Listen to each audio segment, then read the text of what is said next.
Je m'appelle Sylvain Bureau, je suis président de Visual 3D. C'est une technologie sous la forme d'une plateforme web qui permet l'échange de fichiers 3D ou 2D ou même d'applications en ligne sous la forme HTML5, donc sans plugin, sans installation de logiciel.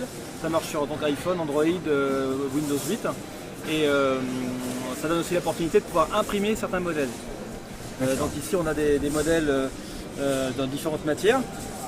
Voilà, vous avez donc une sorte de nylon, Kevlar, vous avez aussi du gypse, des modèles transparents. Et en fait l'idée c'est que quand on conçoit un modèle, que ce soit un modèle médical, un modèle archéologique ou un modèle industriel, souvent les modèles sont assez importants, sont volumineux. Ici on a la possibilité d'y accéder, donc en temps réel, sans temps d'attente. Alors que d'habitude les fichiers sont plus ou moins importants à charger. Donc là par exemple je vais me connecter pour aller voir un genou d'un de mes amis qui s'est fracturé le genou là. Donc voilà, je clique sur le lien. Donc je suis en mode, je suis sur Safari en fait. Voilà, on va y arriver. Et donc le chargement est fait côté serveur et tout le calcul est côté serveur. Et ensuite c'est streamé en ligne sous HTML5. C'est pour ça que là ça tourne sur donc pas de plugin. Pas de plugin, voilà. Donc vous voyez, là j'ai un examen de genou.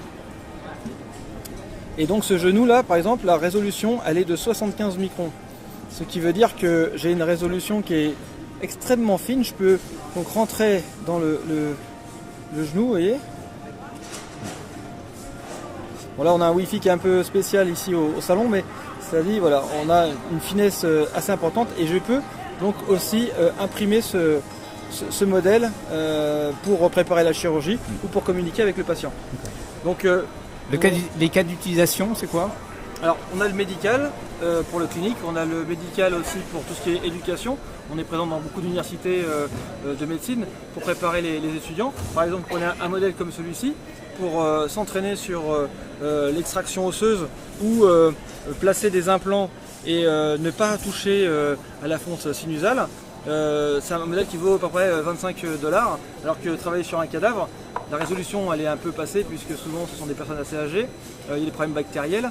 Et là en fait, grâce à cette technique, vous allez pouvoir accéder à un modèle qui ressemble à de l'humain, beaucoup plus jeune, alors qu'une tête de cadavre c'est quand même 600 €. Là vous avez pour 25 €, vous avez l'équivalent d'un examen qui est extrêmement réaliste. Comme on a un bon scanner et qu'on a une bonne restitution au niveau du cloud parce qu'on a tous les voxels, quand on va imprimer, on va réimprimer toute la structure osseuse. Donc on aura la même sensation. Donc en fait ce qu'on réalise aussi en partie pour l'éducation en médecine, c'est la visualisation, la sensation par la rematérialisation d'un modèle existant.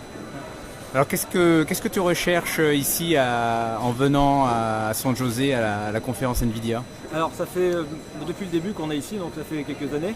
En fait on cherche des talents, on cherche aussi à discuter avec des partenaires comme aujourd'hui les partenaires qui font du cloud, comme chez Outscale par exemple, ou des gens comme chez ITCube je crois. ITCube, voilà. On s'est vu hier, mais c'était très arrosé. Oui, parce qu'on vient aussi boire un peu de vin ici avec les copains. Donc c'est pour ça que des fois la mémoire fuit un peu. Est-ce que tu penses t'installer ou installer l'entreprise ou une filiale ici? Alors oui, effectivement. Donc d'ici avril et mai, normalement, je devrais m'installer à Silicon Valley, parce qu'en fait, tout le business se passe sur la côte ouest. Aujourd'hui, on a des bureaux à Seattle, des avocats qui se trouvent à Los Angeles, donc effectivement, se trouver à San Francisco, ça fait du sens. La R&D en revanche se conserve au Canada puisque vous avez un crédit d'impôt 75% et on a déjà des contrats intéressants avec le CRCHUM de Montréal, qui est un très grand centre de recherche. On a déjà réalisé plusieurs beaux projets avec eux.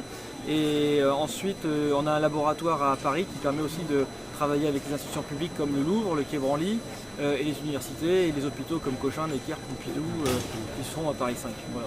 Et tes ambitions ici aux États-Unis, c'est la présidence. Non, en fait, l'idée c'est que des grandes compagnies aujourd'hui auraient besoin de cette technologie pour pouvoir véhiculer des informations toujours plus sécurisées, visibles en 3D, pouvoir être imprimées. Et l'idée serait de googliser par exemple les objets qu'on voit. Par exemple, vous tapez le cœur et d'avoir juste une image de cœur, une vidéo.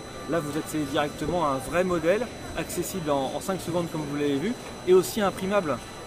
C'est une révolution par rapport à ce qu'on connaît aujourd'hui dans la recherche de la connaissance. Merci Sylvain.